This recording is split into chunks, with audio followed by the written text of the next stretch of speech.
Pero para aquellos que lo conocían, Gary Leon Ridgway parecía un tipo normal y corriente.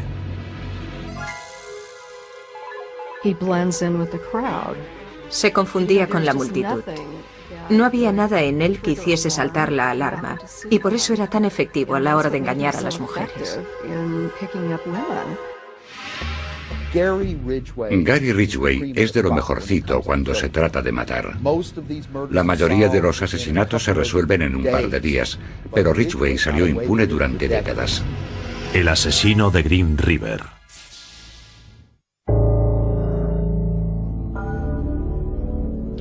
El plan era el siguiente. Quería matar a todas las prostitutas que pudiese. Creía que podría matar a tantas como quisiera sin ser detenido.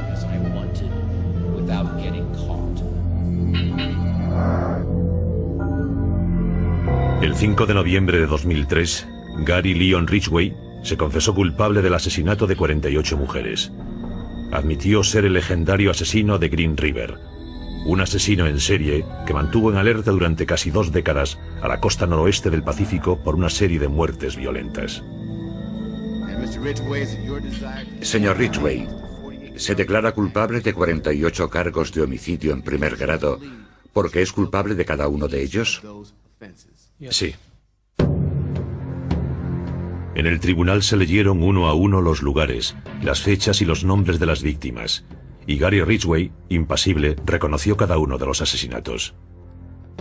Por la muerte de Wendy Lee Cofield, culpable. Colin R. Brockman, culpable. Yvonne S. Antosh, culpable. Patricia M. Barsak, culpable.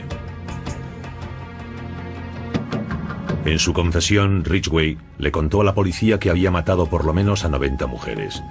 Tantas que no era capaz de recordar sus caras, sus nombres y a veces incluso dónde se deshizo del cuerpo. Las víctimas eran prostitutas y fugitivas que vivían en Seattle, Washington o en los alrededores, algunas de ellas incluso de 16 años. Al igual que otros muchos asesinos en serie, el objetivo de Ridgway eran las personas vulnerables. Y las prostitutas son las más vulnerables de todas. Es el asesino en serie más prolífico de Estados Unidos. Y sus primeras víctimas aparecieron aquí, en el Green River. Estábamos todos horrorizados. Esos eran los lugares donde hacíamos picnic, donde nadábamos, donde nuestros niños corrían y jugaban, hasta que empezaron a aparecer los cuerpos.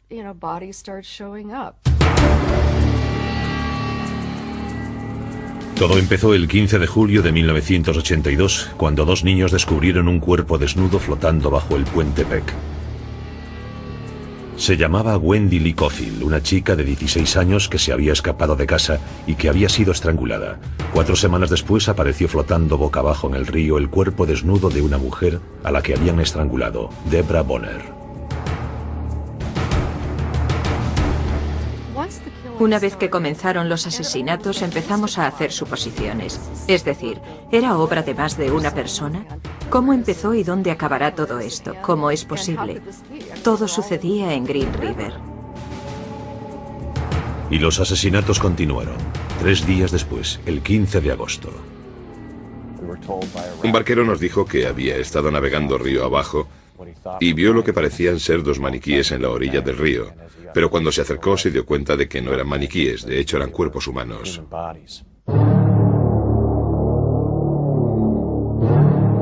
Se trataba de Cynthia Haim y Marcia Chapman. Estaban sumergidas hasta el pecho, atadas a unas piedras. Ambas habían sido estranguladas. Pero lo que realmente me sorprendió fue la mano de Marcia Chapman. Uno de sus brazos estaba desatado y ondeaba en el agua, como si me estuviese diciendo: socorro, estoy aquí. Es una imagen que tengo en la cabeza y que nunca podré olvidar.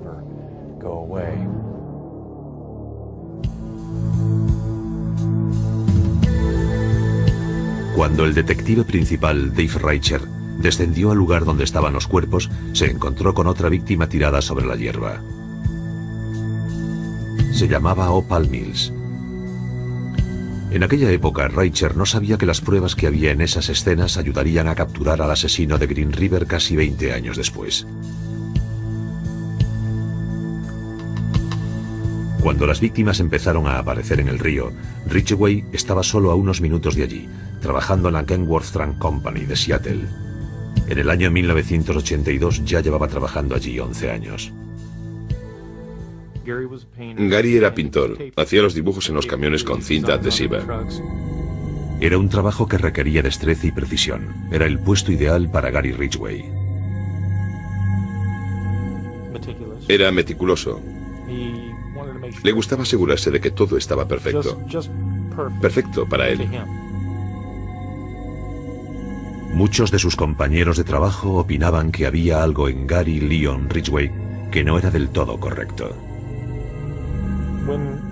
Cuando pasaba una mujer, todos nos quedábamos mirándola. Pero él tenía algo oscuro en la mirada, se quedaba como ensimismado. Sin embargo, nadie sospechó lo diferente que Gary Leon Ridgway podía llegar a ser en realidad. Entre el otoño y el invierno de 1982, nadie en Seattle tenía ni la más mínima idea de la identidad del asesino de Green River, a pesar de que se escondía a simple vista entre ellos. Era una persona muy poco llamativa hasta que se descubrió que había matado a docenas de mujeres, y ahí residía parte del secreto de su éxito. Su apariencia y su comportamiento eran como el de todo el mundo, y no se comportaba ni se parecía a nadie en particular, así que pasaba desapercibido sin levantar sospechas. Incluso 20 años después, a muchos amigos y vecinos aún les seguía costando hacerse a la idea. Es la clase de persona a la que podías acercarte para darle un abrazo y decirle: hola Gary, ¿qué tal? Pero si la policía hubiese sabido más sobre la vida de Gary Ridgway, empezando por su infancia, no se sorprendería de que este hombre trabajador y cabeza de familia fuese el asesino de Green River.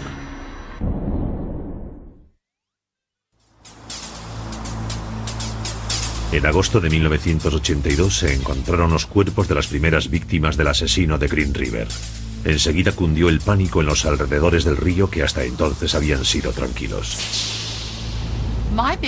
Para ser sincera, mi mayor miedo era estar en el lugar equivocado en el momento equivocado, estar allí para presenciar cómo alguien se preparaba para tirar un cuerpo al río. Durante ese verano, cada vez que iba sola en el coche, aparecía la policía para preguntarte qué estabas haciendo.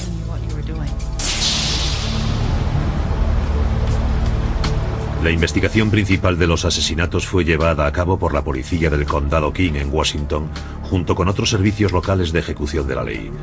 Supieron que se trataba de un asesino en serie cuyo objetivo parecía ser los transeúntes que trabajaban en La Franja, una zona de mala fama próxima a la autopista del Pacífico Sur, que va desde SeaTac hasta Seattle.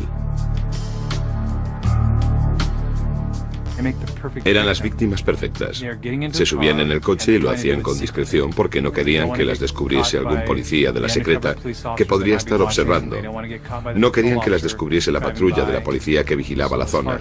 Por eso, como las víctimas actuaban siempre así, se convertían en blancos fáciles. A finales de 1983 habían aparecido 13 cuerpos y 2 docenas de mujeres estaban desaparecidas. Algunas de ellas habían sido vistas por última vez subiendo a una furgoneta. La policía seguía todas las pistas, incluso una que los condujo a Gary Ridgway por primera vez. Desapareció una mujer joven de nombre Marie Malvar. Un testigo dijo que la había visto subir a una furgoneta que más tarde vio aparcada en la casa de Ridgway. La policía lo interrogó y él los convenció de que no era su hombre. Su comportamiento era sencillo y no inspiraba miedo. Podías estar a su lado en la cola de la tienda y nunca se te pasaría por la cabeza que era el asesino de Green River. La vida de Ridgway tuvo un comienzo de lo más normal. Nació en Salt Lake City, Utah, el 18 de febrero de 1949. Fue el segundo de los 3 hijos de Mary y Thomas Ridgway. En 1960 la familia se trasladó al estado de Washington. Se instalaron en una casa pequeña de 3 dormitorios en McMicken Heights, que ahora pertenece a la ciudad de SeaTac. Nuestro vecindario era como un barrio de obreros. Había muchos niños que iban al colegio y jugaban todos juntos. El padre de Ridgway era conductor de autobús de la compañía Metro, que hacía la ruta de la autopista del Pacífico Sur hasta Seattle. Atravesaba la infame franja donde Gary encontraría a la mayoría de sus víctimas algún tiempo después. En casa, los Ridgway parecían la típica familia de las afueras.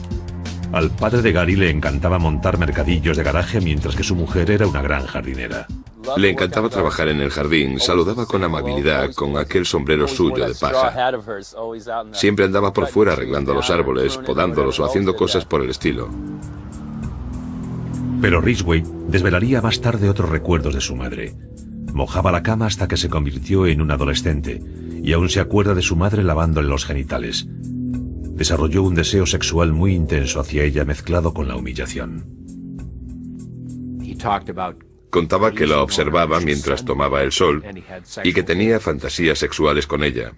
Y casi al mismo tiempo, el señor Ridgway afirmaba que odiaba a su madre y que la quería matar.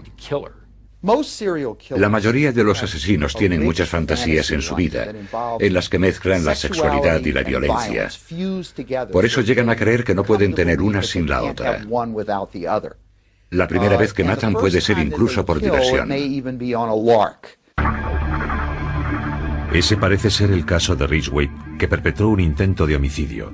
A la edad de 16 años se acercó a un niño de 6 que estaba jugando a indios y vaqueros. Ridgway lo llevó engañado a una zona boscosa. Una vez allí sacó una navaja y lo apuñaló. El niño se quedó muy asustado y el señor Ridgway, según contó el crío, dijo lo siguiente: solo quería ver lo que se siente cuando matas a alguien. Acto seguido se marchó riéndose. El niño sobrevivió, pero nunca identificó a Ridgway, quien admitió haber disfrutado con otros comportamientos aberrantes. Confesó que le encantaba el fuego y también que había asfixiado a un gato. Cuando asistía al Instituto Tai, Ridgway podía parecer cualquier cosa menos una persona peligrosa. De hecho, le causó una gran impresión a una de sus compañeras. Me caía bastante bien. Incluso se podría decir que por aquel entonces sentí algo por él. Lo que más recuerdo de Gary es su sonrisa y sus ojos. Cuando sonreía le salían hoyuelos y le brillaban los ojos. Ridgway no era un buen estudiante. Sus notas estaban llenas de suspensos. Tenía un cociente intelectual por debajo de 80 y tuvo que repetir curso 2 veces. Ridgway se relacionaba con otros adolescentes en el local del club de la comunidad, donde celebraban un baile cada sábado. Pero en una ocasión tuvo una pelea con un chico de la escuela. En realidad se meó por la pierna de mi hermano en la zona de descanso. Gary lo insultó y mi hermano le pidió que retirara el insulto.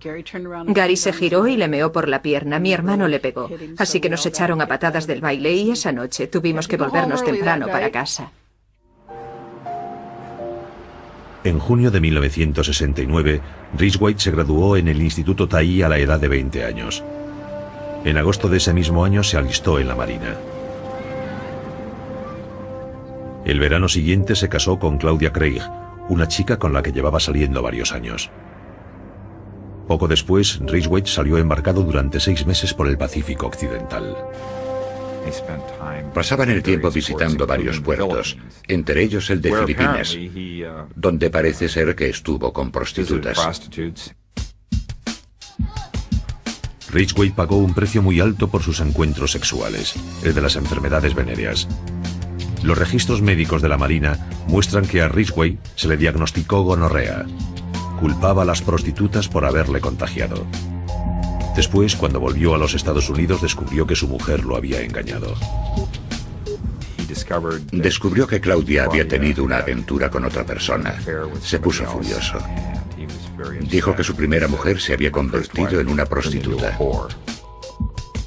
El matrimonio de Ridgway se acabó, pero su odio hacia las prostitutas, que más tarde lo llevaría a actuar, estaba comenzando. Volvió a SeaTac en 1972. Soltero de nuevo y licenciado con honor de la Marina, consiguió un trabajo a tiempo completo como pintor de furgonetas en la planta local de Kenworth.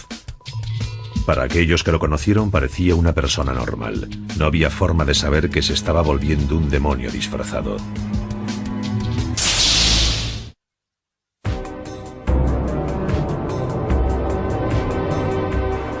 En 1972, Gary Ridgway todavía se estaba convirtiendo en un asesino.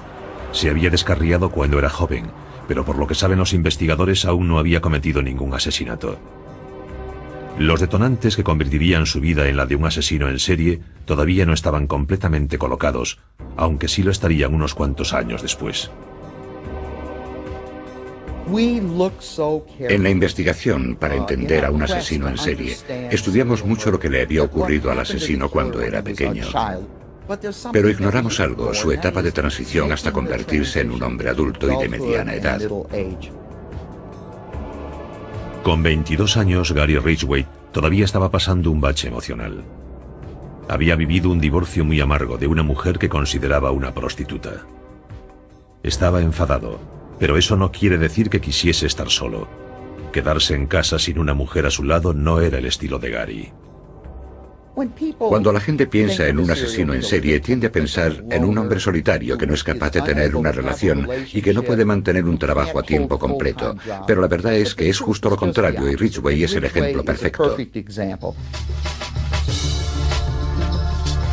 Tan solo unos meses después de que Claudia y él se divorciasen, ya había encontrado a otra persona. Conoció a una mujer llamada Marcia Winslow en un conocido local para solteros muy popular. Al cabo de un año, Gary y Marcia ya eran marido y mujer. Ella satisfacía sus necesidades. Al principio era muy servicial, cocinaba para él y le proporcionaba actividad sexual cuando él quería. Disfrutaban del sexo en cualquier parte. En especial al aire libre, en el grandioso escenario del oeste del estado de Washington. A Gary le gustaba practicar el sexo al aire libre en diversos sitios a lo largo del Green River, en el campo y en diversos lugares de las autopistas. Simplemente salía de la carretera para practicar sexo. Más tarde esos lugares le servirían para deshacerse de las mujeres que mataba. Pero en aquel momento la vida de Gary Ridgway parecía respetable. Todo cambió en 1975 cuando Marcia dio a luz un niño al que llamaron Matthew. Al señor Ridgway no le hacía demasiada gracia tener un hijo. Eso cambió la relación con su mujer. Ella dejó de estar disponible para él y además hubo un periodo de tiempo durante el cual ella no podía mantener relaciones sexuales.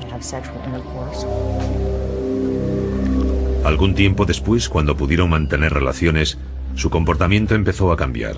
Lo que en su momento fueron jugueteos divertidos junto al río, se convirtieron entonces en unos encuentros escalofriantes. Tenía la costumbre de acercarse sigilosamente por detrás y asustarla.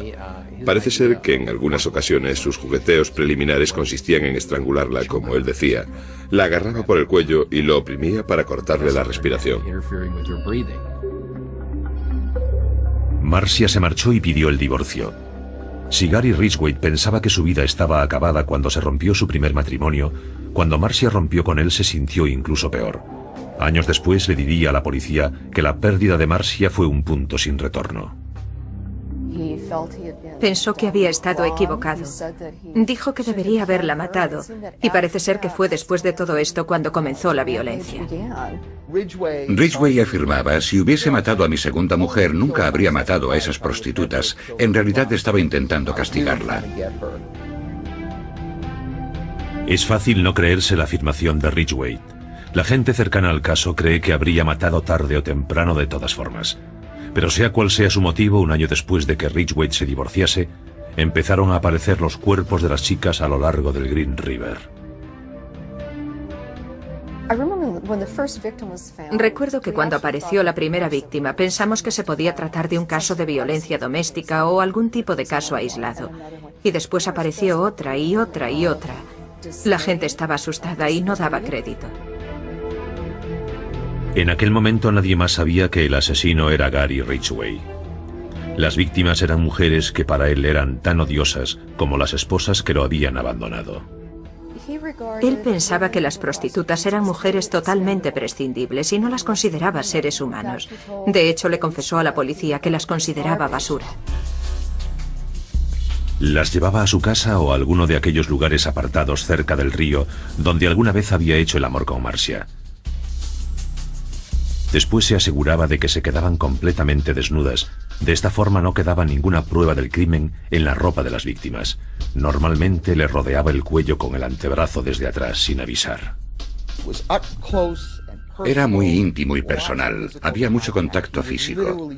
Literalmente le exprimía hasta el último aliento al cuerpo agonizante de la víctima, y cuanto más se defendía, suplicaba y gritaba, él se sentía mejor consigo mismo. Dejaba la excitación para más tarde. El sexo con la víctima antes del crimen no era suficiente, así que volvía con frecuencia a la orilla del río donde dejaba a sus víctimas para fornicar con los cadáveres de nuevo. Ideó un sistema para enterrarlas de forma que podía volverlas a sacar para usarlas una y otra vez hasta que ya tenían gusanos o moscas. Es decir, practicaba sexo con ellas hasta que estaban casi descompuestas. Sinceramente desconozco las razones psicológicas que hay detrás de lo que hizo. Pero al menos según el señor Ridgway, su motivo era que se sentía simplemente libre. Era una cita, un acto sexual por el que no tenía que pagar. Una vez que Gary Ridgway probó la excitación del asesinato, le pareció irresistible. No me cabe ninguna duda de que realmente disfrutaba matando, y cuanto más lo hacía, más disfrutaba. Mientras tanto, ejercía de padre de un niño de casi 7 años. Aunque no se emocionó con el nacimiento de Matthew, al cabo de los años empezaron a pasar más tiempo juntos.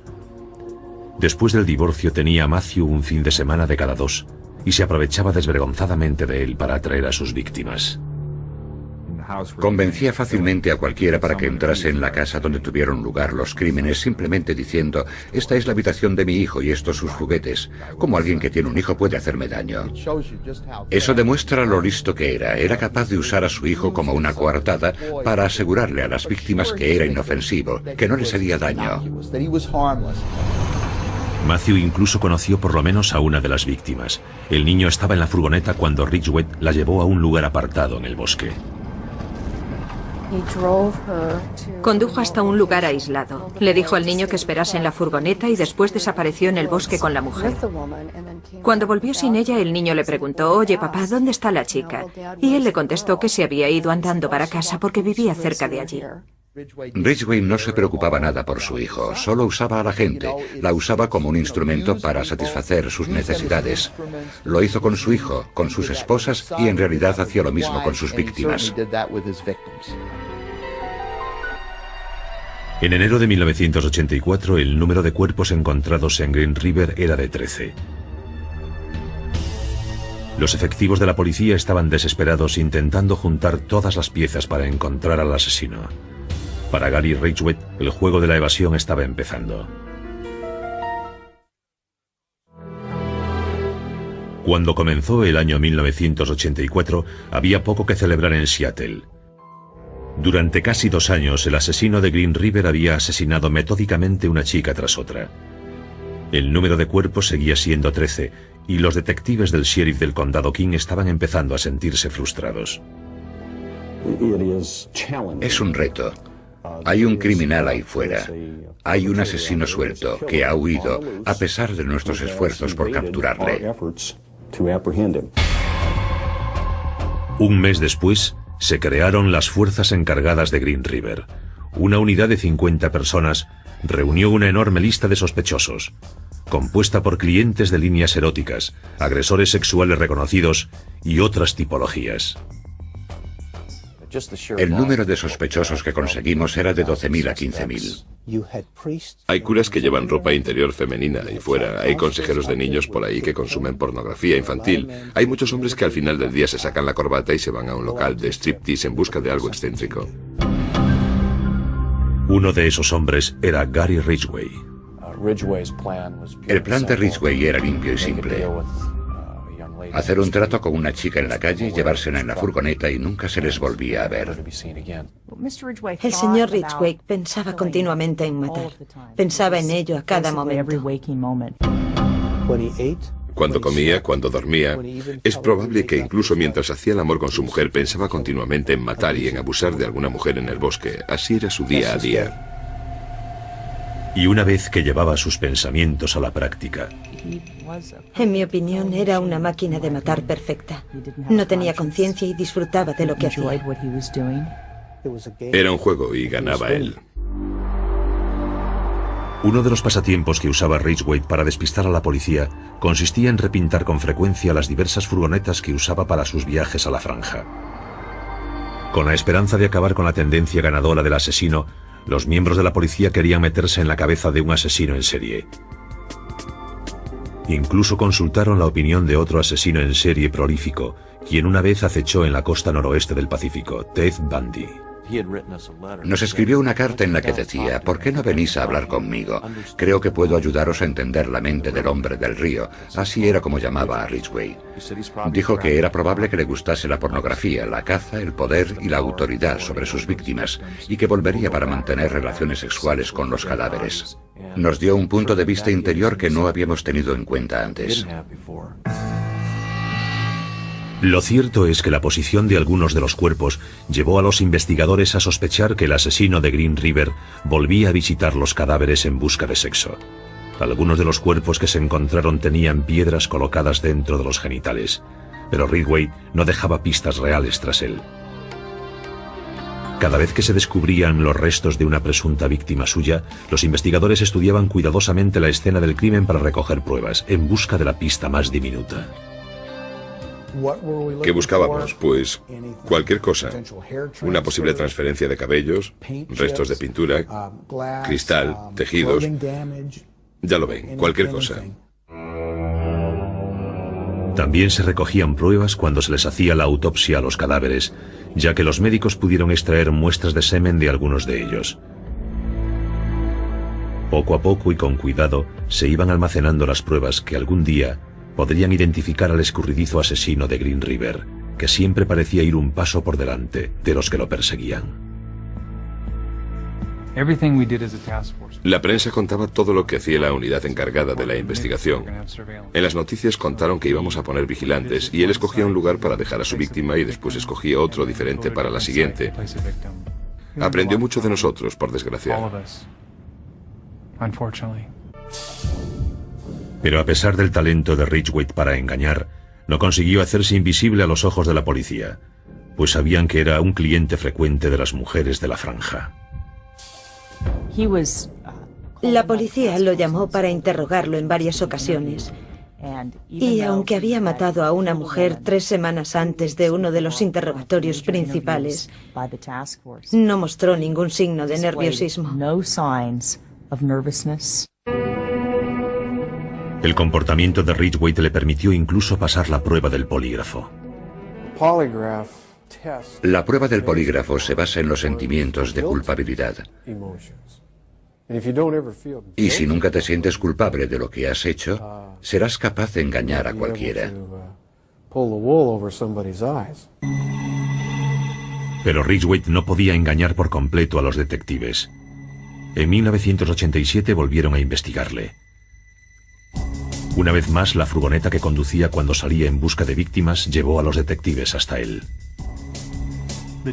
Cuanto más investigábamos a Ridgway, se hacía más obvio que no tenía coartada para ninguna de las fechas. Investigamos los registros de su tarjeta de crédito y cada lugar en el que echaba gasolina. Comprobamos la cantidad de millas que hacía todos los días para ir a trabajar y cuánto combustible consumía normalmente. Pues consumía muchísimos más litros de combustible de lo que necesitaría. Pero ese era el único cargo que teníamos contra él. También había un par de testigos que cuando les enseñamos el fotomontaje en el que estaba la foto de Ridgway, nos dijeron: se parece a este, y señalaron su foto. Los fiscales y los detectives pensaron en detener a Ridgway. Pero no teníamos nada lo suficientemente claro para estar convencidos porque todo era circunstancial.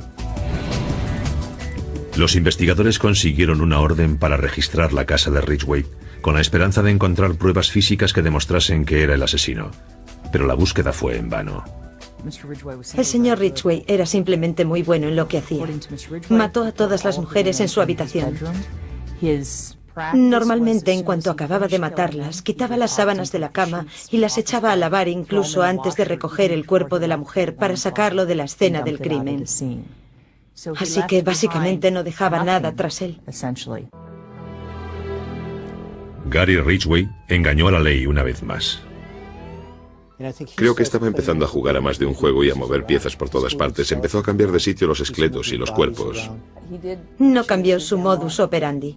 Estaba llevando los cuerpos a lugares más alejados dentro del bosque o las montañas, porque no quería que los encontrásemos. Como se sentía libre para ir a las zonas cada vez más amplias en las que se deshacía de sus víctimas, Gary Ridgway continuó con su cacería y matanza, convencido que nada lo podría parar.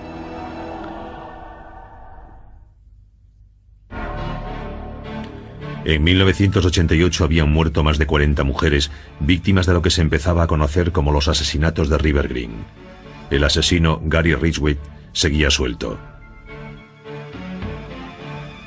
Llegados a este punto, Ridgway no solo conseguía engañar a la policía, sino que era capaz de esconder su conducta asesina de tal modo que otra mujer aceptó casarse con él. Ridgway se casó con su esposa número 3, Judith Lynch, en 1988. Cuando llegaron aquí por primera vez estaban recién casados. Tenían un brillo especial en los ojos, siempre estaban sonriendo y siempre estaban contentos. Nunca los veía separados. Pero el amor y el matrimonio no acabaron con el insaciable deseo de matar de Ridgway. Siguió asesinando mientras se las arreglaba para mantener a su mujer en la ignorancia.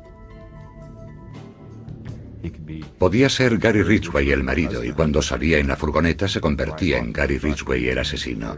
Cuando volvía a casa se convertía otra vez en el marido. Nunca le dio a su mujer ninguna razón para pensar que llevaba otra vida. Tenía una carrera de asesino que mantenía oculta a los demás. Y por otro lado tenía el resto de su vida en la que era padre, marido y trabajador. Los trabajadores de la planta de camiones de Kenworth, donde Ridgway había trabajado durante años, tenían el presentimiento de que estaba escondiendo algo. Después de todo, sus compañeros sabían que la policía lo había interrogado a mediados de los 80. Vivimos la experiencia de tener que trabajar junto a él pensando, podría ser él o podría no serlo. Algunos pensaban que era él y otros pensaban que no.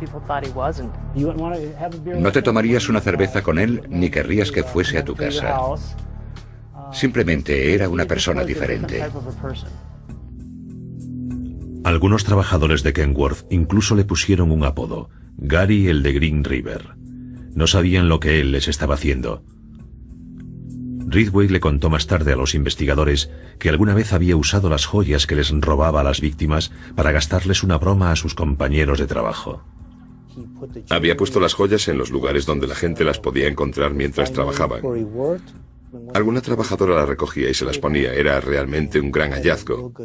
Gary se creía muy sigiloso y andaba por ahí con una sonrisilla de satisfacción en la cara, pero por dentro disfrutaba recordando a las chicas que había matado. Parece ser que esto no era lo único que hacía con las posesiones de las víctimas. Hacía en el garaje mercadillos inmensos y siempre tenía montones de cosas. El colmo es que siempre me llamaba la atención que tenía un montón de joyas, un montón de bisutería de chica y muchos pares de zapatos. Gary Ridgway estaba seguro de que tenía a los vecinos, a los compañeros de trabajo, a la policía y a todo el mundo completamente engañados. Durante un tiempo pensaba que estaba ganando la partida y que se decía, lo estoy haciendo muy bien. De hecho, lo hacía tan bien que los investigadores de la policía se vieron obligados a bajar el ritmo. Aunque Ridgway seguía matando, cada vez aparecían menos cuerpos. A medida que el caso se prolongaba sin ninguna resolución, la unidad encargada de la investigación se hacía cada vez más y más pequeña. En 1990 solo quedábamos 5. Yo lo dejé en abril de 1990 y quedaron 4. En 1992 solo quedaba Tom Jensen. Lo mantuve vivo en la mente de la gente tanto como pude. Empezaban a perder la esperanza, hasta que la tecnología moderna les dio a los investigadores la ayuda que necesitaban desesperadamente. En los años 80 los detectives habían tomado muestras de las escenas de los crímenes de forma meticulosa. Ni siquiera sabían lo útiles que podrían ser, pero las clasificaron y las guardaron de todas formas.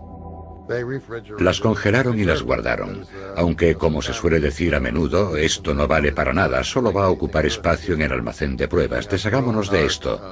Pero eso no ocurrió. Sus previsiones no empezaron a dar resultado hasta el verano de 2001, cuando la tecnología del ADN ya era lo suficientemente buena para analizar las pruebas de los años 80. 19 años después de que una mujer llamada Marcia Chapman fuese estrangulada y abandonada para que se pudriese en las orillas del Green River, las muestras que se obtuvieron de su cuerpo fueron llevadas al laboratorio criminalístico del estado de Washington. Había espermatozoides y conseguimos extraer el ADN de un hombre que coincidía con el de Gary Ridgway. Los resultados fueron realmente sorprendentes. Después se contrastaron las muestras con las de Carol Christensen. De nuevo coincidían con Ridgway. Durante todos estos años, Gary Ridgway había salido impune de sus asesinatos, pero al final los policías consiguieron las pruebas que necesitaban para inculparlo. Se nos llenaron los ojos de lágrimas. Fue un gran momento que nunca olvidaré. Pero todavía había más noticias buenas. Con los avances tecnológicos, ahora se podían analizar las partículas de pintura que habían recogido años atrás los investigadores, y los científicos podían relacionarlas con Ridgway. Descubrimos que había pintura en spray con una composición química idéntica al material que Gary Ridgway usaba en la planta donde trabajaba. Tenía partículas de pintura sin saberlo en el coche y en su casa, y las víctimas estuvieron en el coche y en la casa y también tenían partículas de pintura. Eso era algo en lo que Ridgway no se había parado a pensar. Las muestras de pintura coincidían a la perfección. Con las pruebas en la mano, la unidad encargada del caso acabaría enseguida con el imperio del terror de Gary Ridgway. Durante más de 20 años, Gary Ridgway encontró un placer perverso asesinando a docenas de mujeres y saliendo impune. Se convirtió en el asesino en serie más prolífico. El chico insignificante que suspendía en la escuela encontró la satisfacción de despistar a todo un ejército de investigadores. No lo capturamos cuando lo tuvimos en el 87, tampoco cuando lo interrogamos en el 84 y en el 83. Así que teníamos la sensación de que nos estaba ganando la partida. Pero el 30 de noviembre de 2001 se terminó el juego para Gary Ridgway. Las pruebas de ADN lo relacionaban con 4 de las víctimas de Green River y fue arrestado en su casa. Uno de mis vecinos llamó a mi puerta y me dijo, ¿sabes a quién acaban de arrestar? Me enseñó la imagen de Ridgway en la tele y yo le dije, tiene que ser una broma, Ridgway, el asesino de Green River. Cuando lo oí y vi la imagen de Gary en las noticias, se me paró el corazón y se me hizo un nudo en el estómago. Me quedé impresionada. A pesar de las pruebas físicas claras que lo relacionaban con los crímenes, Ridgway se declaró inocente. Su familia permaneció a su lado y se negaba a creer lo peor. Sus hermanos, sus esposas, su hijo lo visitaban todas las semanas. Estaban convencidos de que se trataba de un error, de que Gary no había hecho eso. La esposa de Gary, Judith, también le apoyó mientras pudo. Permaneció junto a él totalmente incrédula. Estaba convencida de que se equivocaban de persona. No podía ser. Y después, a medida que las pruebas empezaron a salir, acabaron por separarse. Y ahora ella ya no tiene nada que ver con él.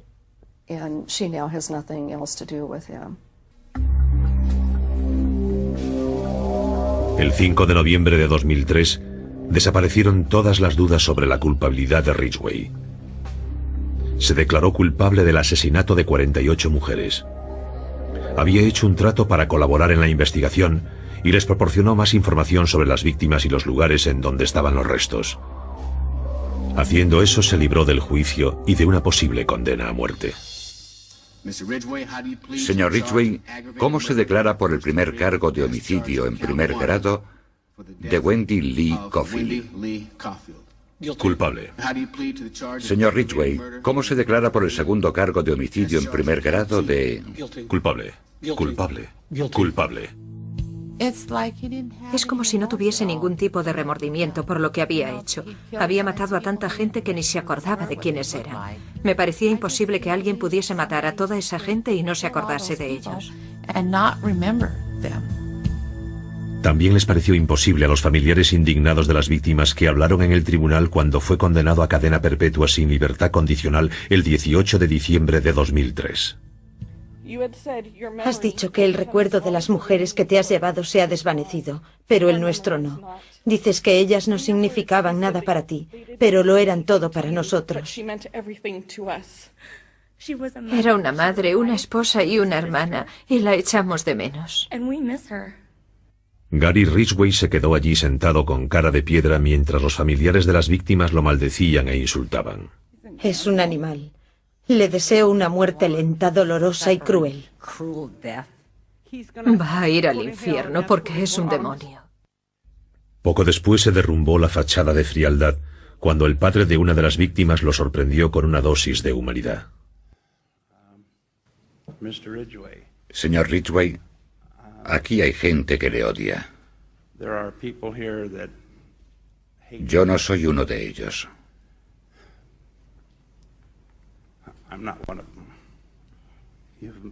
Me ha hecho muy difícil estar a la altura de mis creencias.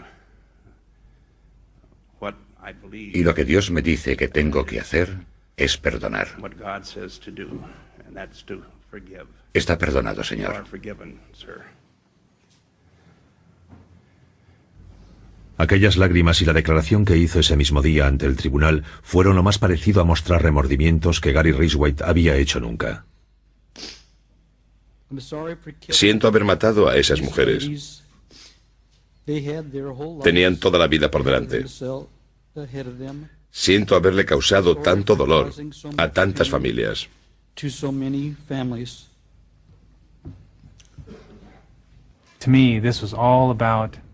Todo eso era por las víctimas y por la devastación que provocó, pero no por él.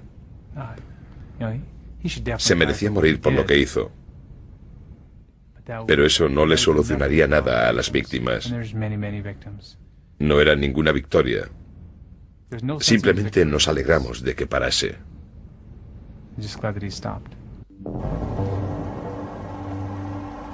Y quizás nadie, salvo el propio Gary Ridgway, pueda desvelar nunca el secreto que lo llevó a convertirse en el asesino en serie de Green River. En cierto sentido es como si estuviésemos intentando especular con la vida mental de una serpiente. El señor Ridgway es un depredador de los pies a la cabeza. Y al final, por lo menos desde mi punto de vista, la explicación más coherente de por qué mataba es simplemente porque podía.